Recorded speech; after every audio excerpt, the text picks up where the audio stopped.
Eh bien bonjour à tous, aujourd'hui quadruple avis, on a vu Ava, I Spit on Your Grave, alors l'original qui est en fait le titre c'est, donc je viens de checker sur IMDb, le titre original d'après IMDb c'est Day of the Woman, le jour des femmes, donc bien choisi le titre, donc c'est bizarre parce que autant IMDb marque ça en titre original, autant le titre qu'ils indiquent ici et que ce soit sur la jaquette, enfin l'affiche originale c'est I Spit on Your Grave, donc j'ai pas compris, mais bon, c'est comme ça. Et donc ensuite on a vu Let Me In et Top Secret, un film qui m'a été recommandé par l'un d'entre vous. Comme d'habitude, j'ai filmé les avis juste après le visionnage de chaque film. Je vous envoie ça tout de suite. Alors je viens juste de terminer I Spit on Your Grave, l'original de 1978. Alors, pour ceux qui ne connaissent pas, c'est un revenge movie. Alors, pour info, j'avais déjà vu le remake. Je ne savais pas que c'était un remake. Donc, du coup, voilà.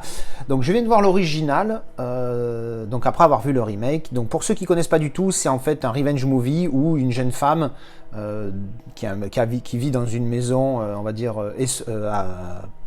esselée, on va dire, perdue dans la cambrousse, dans la forêt. Et elle se fait agresser de manière très violente par 3 mecs, et 3 ou 4, je sais plus. Enfin, 4 dans celui-ci. Et donc, c'est sa revanche après son agression. Alors, du coup, j'ai vu l'original en premier. Attends, quelle année? 1978. Voilà, 1978. Je suis con. La mémoire de merde, je viens de le dire. D'accord, donc. Du coup, j'ai préféré le remake. Parce que là, tu te dis, mais what the fuck? Si ma mémoire est bonne, dans le premier, la jeune fille qui se fait agresser, c'est vraiment, le contexte est mieux fait et le déroulement des actions est mieux établi. Parce que, bon, sans spoil, hein, l'histoire du film, c'est de voir la revanche. Je ne vais pas expliquer en détail tout ce qu'elle fait. Donc, je peux raconter comment ça se passe avant. Grosso modo, dans le remake, donc dans le I Spit on Your Grave de 2000, je ne sais plus quelle année il est, le récent, elle part pour écrire son livre dans une maison de campagne qu'elle loue, machin, tout ça, et elle se fait donc agresser très violemment, violer. Si vous n'aimez pas les viols, c'est chaud. Mais pour le coup, moi qui déteste ça également, je peux vous dire une chose, c'est que la revanche compense largement dans le remake. Je dis ça, voilà, j'en dis pas plus. Bref. Et donc dans le remake, donc il se passe ce qui se passe, puis après elle se venge salement, mais proprement d'une certaine manière, c'est-à-dire à juste valeur de ce qu'elle a subi. Là, déjà, je trouve que la revanche, c'est pas soft. Mais disons que ça se passe d'une manière où tu te dis non mais pourquoi elle l'a fait comme ça? Pourquoi elle agit comme ça? J'en dis pas plus pour pas trop spoiler, mais pourquoi elle a fait ça? Voilà, pourquoi elle le fait de cette manière-là? Et puis c'est pas assez violent par rapport à ce qu'elle a subi.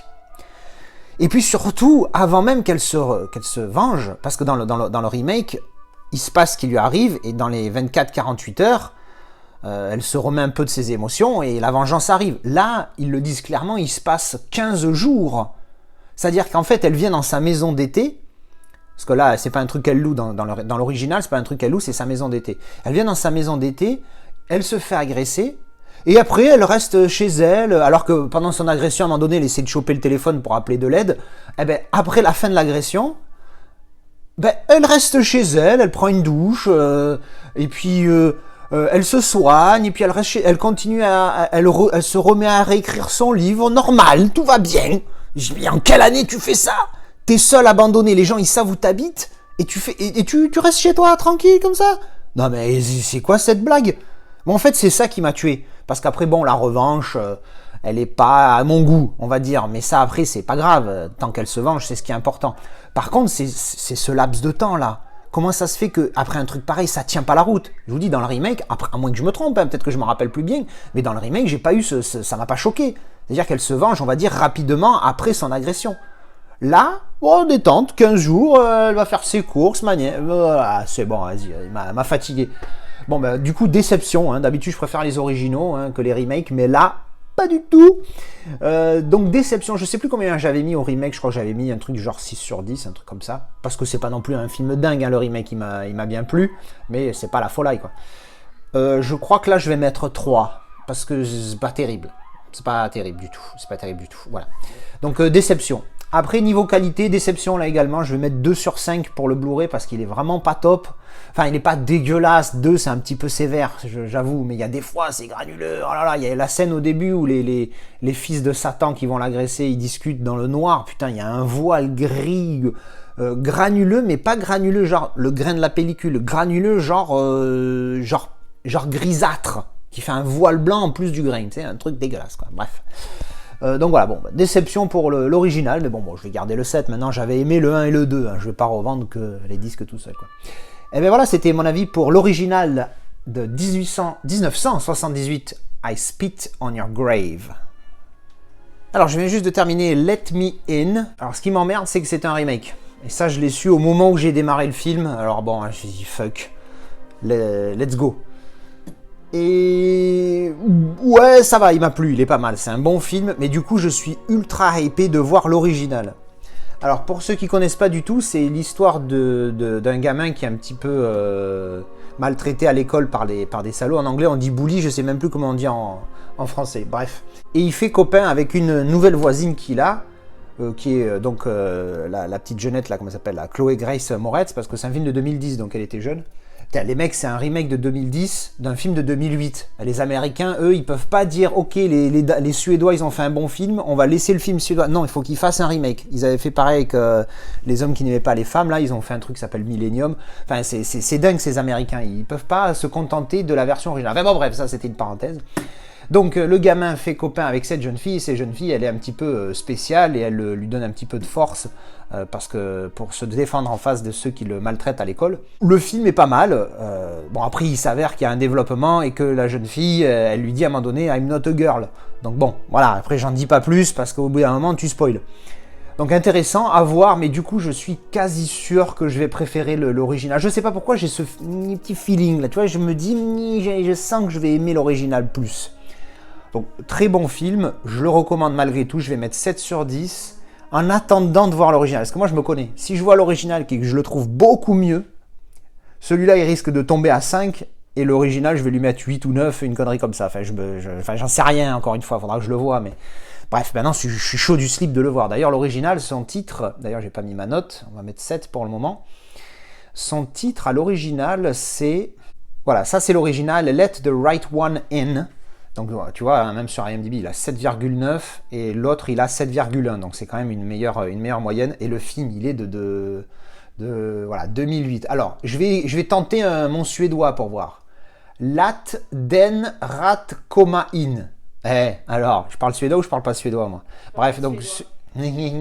Je vais parler de la qualité vite fait, je l'ai vu en Blu-ray. Alors le Blu-ray, bon, 3 sur 5, voilà, RAS, il est pas dingos, mais il est pas dégueulasse, il est très propre, donc tout va bien. Mais voilà, ça c'était mon avis pour Let Me In. Alors je viens juste de terminer Ava, mais juste avant de parler d'Ava, je vais vous parler vite fait de Top Secret, que j'ai regardé hier soir en fait, mais comme j'étais mort à la fin du film, je m'endormais, heureusement il restait que 5 minutes. Du coup j'ai été me coucher direct. Bref, Top Secret, donc c'est l'un d'entre vous qui me l'avait recommandé, je l'ai déballé la dernière fois, donc dans les makers du Airplane original. Donc je m'attendais vraiment à une connerie, et effectivement c'est une connerie. Le coup de la vache, tu comprends quand tu vois le film et tu te dis putain mais c'est énorme. Bref, c'est une comédie ultra satirique avec Val Kilmer de 1984, donc elle n'est pas d'hier, mais un petit peu dans l'esprit des Hot Shots, Airplane, tout ça. Alors Hot Shots c'est plus caricatural de film, là c'est pas une caricature de film, c'est plus de l'humour ultra satirique. Voilà. J'ai pas accroché à celui-là. Il est pas nul, mais celui-là, alors peut-être que parce que j'étais fatigué, j'ai pas accroché, il est vraiment moyen, il y a des trucs exagérés volontairement, encore une fois, mais j'ai pas accroché sur celui-là. Autant le premier Hot Shot, j'ai trouvé ça génial, autant celui-là, j'ai vraiment pas accroché. Pareil pour Airplane, c'est complètement con, mais j'ai accroché, alors que celui-là, je sais pas, pourtant ça se passe pendant la guerre, je crois, avec des Allemands au milieu, tout ça, enfin bref. Voilà, je vais mettre 4 sur 10 parce qu'il est pas nul, hein, c'est juste moi qui n'ai pas accroché à celui-là, mais bon, je pense que c'est une bonne comédie à voir. En DVD, donc au niveau qualité DVD, mais bon, là pour le coup c'était bon, j'ai vu des Blu-ray pires, hein. Pour un DVD il était pas mal. Bref, donc je viens de terminer Ava avec Jessica Chastain, que j'essaie plus de prononcer normalement maintenant, parce qu'à chaque fois je me plante, j'ai l'air con, alors tant qu'à faire, avoir l'air con direct. Pour ceux qui connaissent pas du tout ce film, c'est un film un petit peu dans la continuité d'un petit peu des Nikita, des Anna, des, je sais plus, il y en a un autre comme ça dans le genre.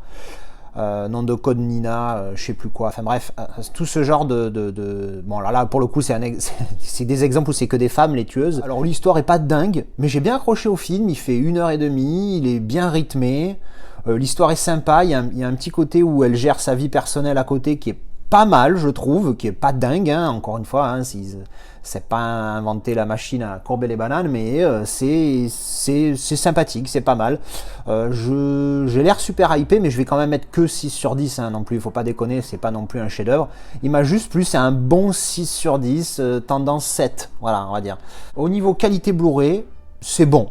Voilà, c'est pas, voilà, tu décroches pas la mâchoire, mais c'est du très bon, c'est du 4 sur 5, c'est RAS, tout va bien. Donc voilà, je recommande fortement ce film qui est vraiment sympathique. Et bien voilà, c'était mes avis sur ces 4 films. J'espère que ça vous a plu. Dites-moi ce que vous en avez pensé en commentaire, et surtout la personne qui m'a recommandé Top Secret. Hein, désolé, hein, j'ai pas accroché plus que ça. Voilà, ben j'espère que ça vous a plu. Je vous retrouve en commentaire et je vous dis à une prochaine pour une vidéo avis ou déballage ou autre chose. Tchou!